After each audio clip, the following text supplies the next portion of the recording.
할렐루야, 함께 하신 주님을 찬양합니다. 오늘 같이 나눌 하나님의 말씀 열왕기하 6장 24절로 7장 2절까지의 말씀을 통하여 사마리아의 참상과 반응이라는 제목으로 같이 나누기를 원합니다.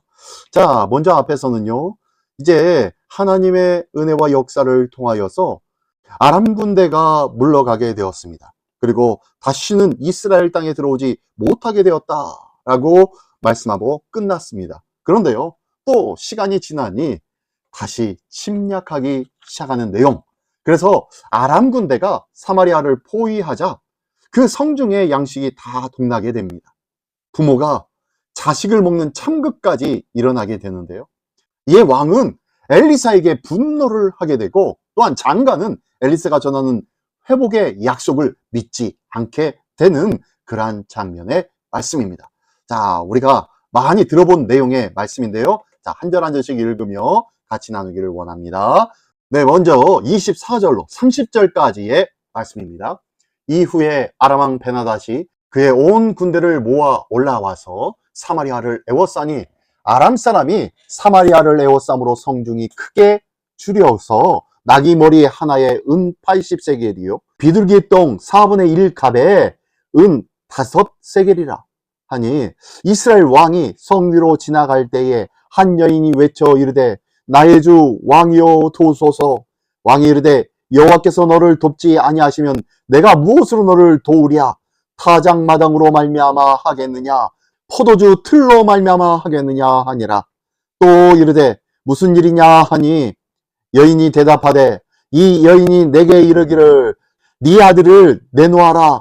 우리가 오늘 먹고 내일은 내 아들을 먹자 하매 우리가 드디어 내 아들을 삶아 먹었더니 이튿날에 내가 그 여인에게 이르되 네 아들을 내놓아라 우리가 먹으리라 하나 그가 그의 아들을 숨겼나이다 하는지라. 왕이 그 여인의 말을 듣고 자기 옷을 찢으니라. 그가 성 위로 지나갈 때에 백성이 본즉 그의 속살에 굵은 배를 입었더라. 아멘. 네, 참 참혹한 상황의 모습입니다.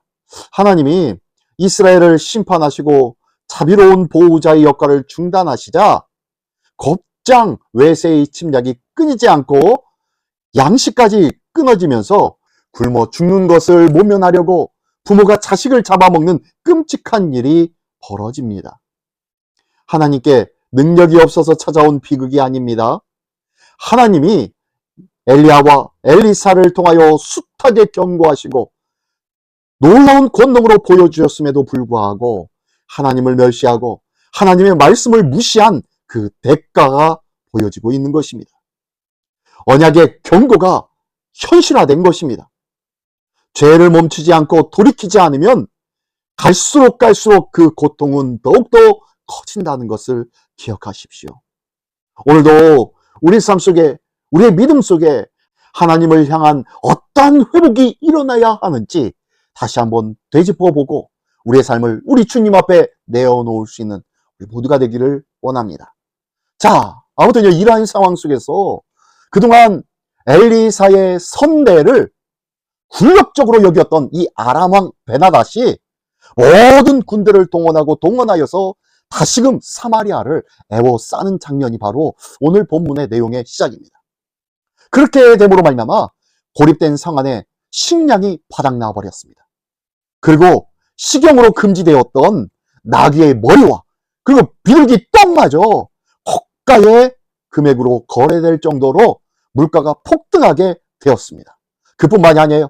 적군의 포위보다 무서운 굶주림에 어떤 이들은 자식까지 잡아먹는 그 참혹한 상황에 이르게 되어졌죠. 이스라엘 왕은 그 극심한 기근을 하나님께로 돌이킬 기회로 삼기보다는 도리어 어리석은 판단으로 돌이킬 수 없는 악을 행하려 합니다. 아무리 극단적인 아픔에 있더라도 하나님을 내 삶의 왕자에서 끌어내리는 그 어리석음을 범하지 않기를 원합니다. 오직 그분의 말씀을 덮어버리는 일, 무시해버리고 잊어버리는 일, 그런 일은 없어야 된다는 거예요.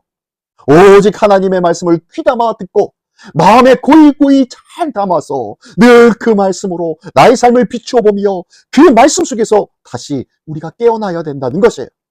우리 상황 속에 풀리지 않는 문제가 있지는 않습니까? 하나님 앞에 기도했는데, 하나님 앞에 회개했는데 왜 문제가 풀리지 않습니까? 라고 답답해하고 있는 문제가 있지는 않습니까? 그렇다면요, 나의 삶을 보십시오. 그것을 마음으로만 생각하고 지식으로만 하나님의 말씀을 알고 있었진 않습니까? 그 말씀을 나의 삶에 비추어서 나의 삶을 바꾸어 나가는 참 회복의 삶을 꿈꾸는 우리 모두가 되기를 원합니다. 내가 그 말씀을 붙잡고 지키며 순종하며 살아갈 때 하나님은 우리에게 약속한 것이 있지요. 무엇을요? 예, 회복입니다.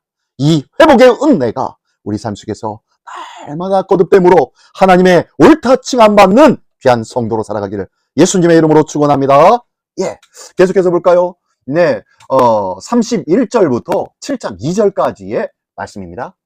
왕이 이르되 사밧의 아들 엘리사의 머리가 오늘 그 몸에 붙어 있으면 하나님이 내게 벌 위에 벌을 내리실지로다 하니라.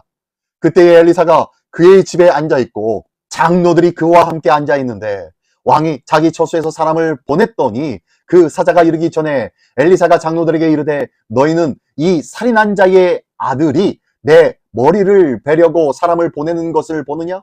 너희는 보다가 사자가 오거든 문을 닫고 문 안에 들이지 말라. 그의 주인의 발소리가 그의 뒤에서 나지 아니하느냐 하고 무리와 말을 할 때에 그 사자가 그에게 이르니라.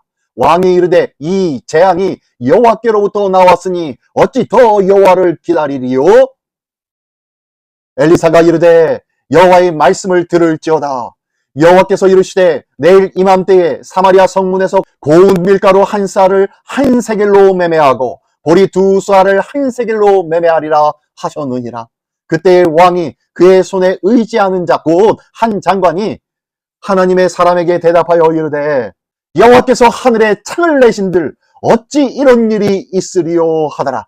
엘리사가 이르되 네가 네 눈으로 보리라. 그러나 그것을 먹지는 못하리라 하니라. 아멘.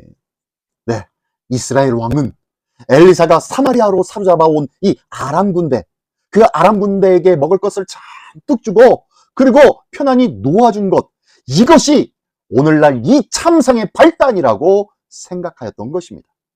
그래서 엘리사를 죽여서 그 책임을 모두 엘리사에게 돌리려고 하고 있는 것이에요.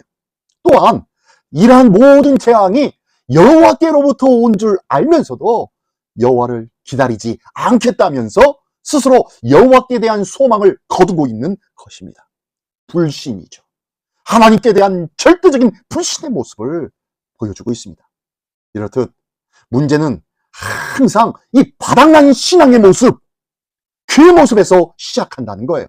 하나님의 약속을 신뢰하지 못하는 이 불신과 하나님의 때를 기다리지 못하는 믿음의 저금의 조바심, 이것 때문에 그 문제는 항상 더 크게 일어나게 된다는 거예요.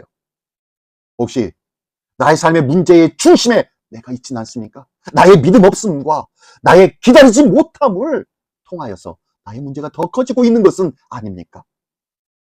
그러면서요, 7장 1, 2절에 보니까 엘리사는 왕에게 내일이면 이 사마리아의 곡식이 충분히 유통이 되고 또한 아사에서 벗어날 것이라고 전합니다. 하지만 왕의 전령이었던 이 장관은 뭐라고 합니까? 엘리사가 선포한 하나님의 공급이 불가능하다고 빈정거리고 있는 거예요. 희망을 말씀해 주었더니 그 희망을 꺾는 것이 바로 말씀에 대한 불신이라는 거예요. 말씀의 부재가 아니에요. 말씀은 있는데 이 말씀을 제대로 믿지 않는 거예요. 빈정거리듯 그 말씀을 외면해버리는 이 군대 장관. 이 장관의 모습이 혹 우리의 모습은 아닙니까? 이렇듯 믿음이 없으면 말씀이 주는 희망을 품을 수도 없다는 거예요. 하나님의 희망의 말씀이 선포되었음에도 불구하고 그 말씀을 온전히 인정하지 못하는 것, 이것이 바로 불신이라는 거예요. 희망이 현실이 되는 것을 볼 수 없는 그 이유는 나의 믿음이 없기 때문이다 라는 것을 기억하면서 오늘도 나에게 믿음이 있다면 뭘 볼 수 있어요? 희망을 볼 수 있습니다. 하나님께서 주시는 희망을 볼 수 있다는 것을 믿으시기 바랍니다. 이 희망을 부여잡고 참된 희망과 소망의 성취자가 되어주시는 우리 주님을 더욱더 붙잡는 우리 모두가 되시기를 예수님의 이름으로 축원합니다. 기도하겠습니다. 전능하신 주님 감사합니다. 희망이 사라져갈 때도 하나님을 향한 믿음과 이웃에 대한 공감만은 늘 지킬 줄 아는 믿음과 사랑의 사람으로 세워 주시옵소서. 나만 알고 내 눈앞에 떨어진 문제만 보는 믿음 없는 자가 되지 아니하고 오직 영원하신 하나님의 말씀을 붙잡는 참된 희망의 사람, 소망의 사람, 믿음의 사람으로 다시 채움받는 우리 모두가 되게 하여 주시옵소서. 이 귀한 하나님의 역사의 주인공 되기를 소원하오니 주님 도와 주시옵소서. 예수 그리스도의 이름으로 기도드리옵나이다. 아멘.